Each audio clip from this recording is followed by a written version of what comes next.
ज्यादातर लोग financially stressed क्यों रहते हैं? कभी नोटिस किया है? लोग ज्यादा अर्न करने के बाद भी फाइनेंशियली रिलैक्स नहीं होते।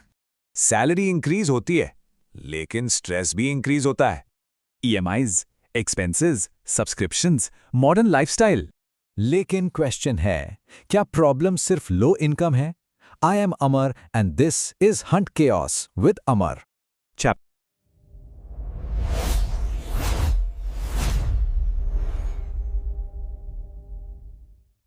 1, द इनकम इल्यूशन।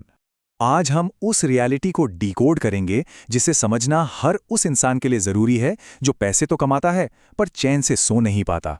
देखिए, हमारी सोसाइटी बड़ी ही इंटरेस्टिंग तरीके से डिजाइन की गई है। जैसे जैसे इनकम बढ़ती है वैसे वैसे हमारे आसपास का एनवायरनमेंट एक नए लेवल के खर्चों के लिए पुश करने लगता है। हम सब यही सोचते हैं कि बस थोड़ी और आमदनी बढ़ जाए, एक इंक्रीमेंट लग जाए तो सब ठीक हो जाएगा। लेकिन रियलिटी कुछ और ही है। बढ़ती इनकम के साथ बढ़ते लाइफस्टाइल कॉस्ट्स एक इनविजिबल रेस बन जाते हैं। मॉडर्न कंजम्पशन का प्रेशर इतना इंटेंस है यार कि जो चीजें कल तक लग्जरी लगती थीं, जैसे लेटेस्ट स्मार्टफोन, नई गाड़ी या हर साल नए ओटीटी सब्सक्रिप्शंस, वो आज अचानक से बिल्कुल बेसिक नेसेसिटी लगने लगती हैं।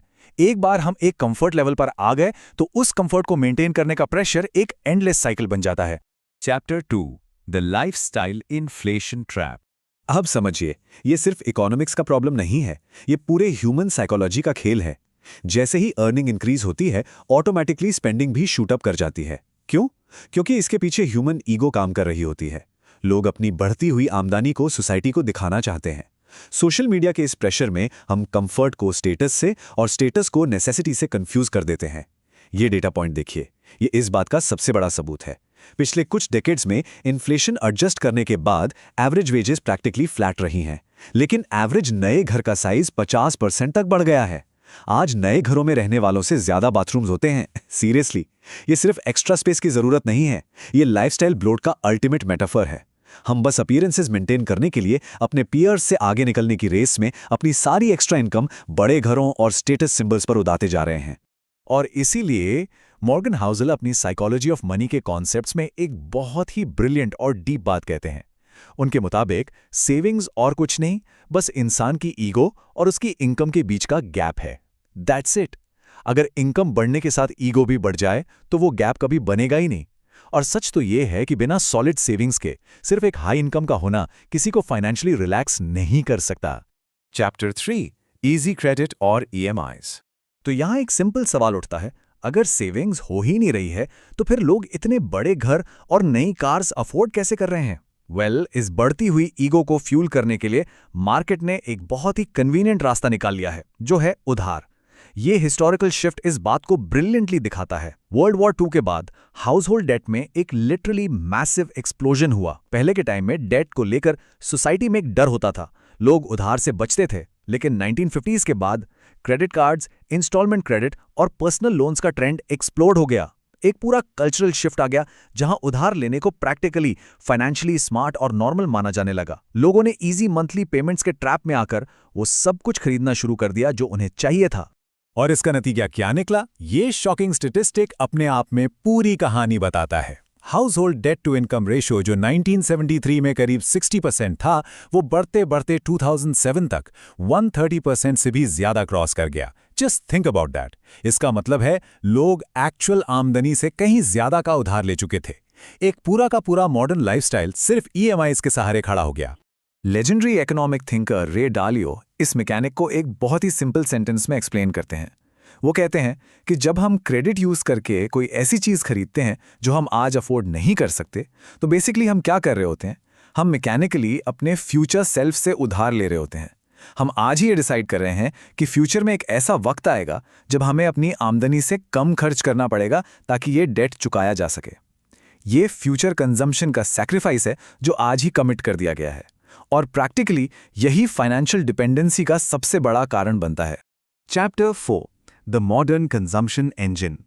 हमारा मॉडर्न इकोनॉमिक सिस्टम ना डिजाइन ही इस तरीके से हुआ है कि वो रुक नहीं सकता। इस इकोनॉमी को चलने के लिए कांस्टेंट स्पेंडिंग और एंडलेस कंजम्पशन चाहिए। हर नई एडवर्टाइजमेंट, हर नया प्रोडक्ट लॉन्च हमें ये विश्वास दिलाने के लिए होता है कि भाई पुराना मॉडल अब काफी नहीं है, कांस्टेंट अपग्रेडिंग और स्पेंडिंग इकोनॉमी के लिए तो अच्छी हो सकती है, पर एक इंडिविजुअल की पर्सनल फाइनेंशियल हेल्थ के लिए ये एक इनविजिबल टैक्स है।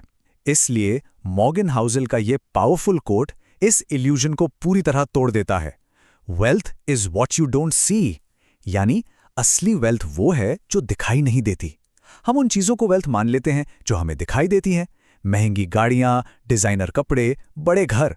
लेकिन सच्चाई ये है कि जब हम किसी को एक महंगी कार चलाते देखते हैं तो हमें टेक्निकली बस ये पता चलता है कि उनके बैंक अकाउंट में अब उस कार की कीमत के बराबर पैसे कम हो चुके हैं। लुकिंग रिच और बीइंग वेल्दी के बीच का ये डिफरेंस ज्यादातर लोग समझ ही नहीं पाते। असली वेल्थ अनस्पेंट एसेट्स होते हैं। वो कार्स जो कभी नहीं खरीदी गईं, वो डायमंड्स जो नहीं लिए गए, वो महंगी वॉचेस जो नहीं पहनी गईं। पैसे से जो सबसे बड़ी चीज खरीदी जा सकती है वो मटेरियल गुड्स नहीं है, वो है कंट्रोल। अपने वक्त पर और अपनी आज़ादी पर कंट्रोल।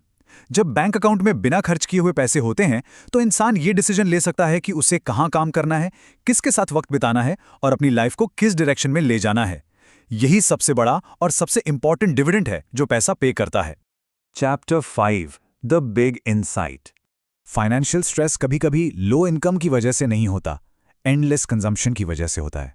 जब तक ईगो बढ़ती रहेगी, ईएमआईज बनती रहेंगी और फ्यूचर इनकम आज के लाइफस्टाइल पर खर्च होती रहेगी, तब तक चाहे आमदनी कितनी भी बढ़ जाए, इंसान साइकोलॉजिकली हमेशा एक गरीबी के ट्रैप में ही महसूस करेगा। चैप्टर 6 क्या फ्रीडम पॉसिबल है? तो हमने देखा कि डेट और कंजम्पशन कैसे मॉडर्न लाइफ का एक कोर हिस्सा बन गए हैं। लेकिन अगर सिस्टम टोटली कंजम्पशन पे ही रन करता है तो फाइनेंशियल फ्रीडम एक्चुअली पॉसिबल भी है? क्या इस सिस्टम में एक आम इंसान वाकई आज़ाद हो सकता है, या फिर यह मशीन डिज़ाइन ही इसलिए की गई है कि हम हमेशा इस हैमस्टर व्हील के अंदर गोल गोल घूमते रहें? ये एक ऐसी डीप प्रॉब्लम है जिसका जवाब हम आने वाले एक्सप्लेनर्स में ढूंढेंगे। अगर ये इनसाइट्स आपको थॉट प्रोवोकिंग लगी तो हंट केओस विद अमर को सब्सक्राइब जरूर करें। इस कॉम्प्लेक्स इकोनॉमिक रियलिटी का सफर अभी और लंबा चलेगा। जाते जाते इस सवाल के बारे में जरूर सोचिए, क्या मॉडर्न इकोनॉमी ह्यूमंस को फाइनेंशियली फ्री बनाती है या फाइनेंशियली डिपेंडेंट?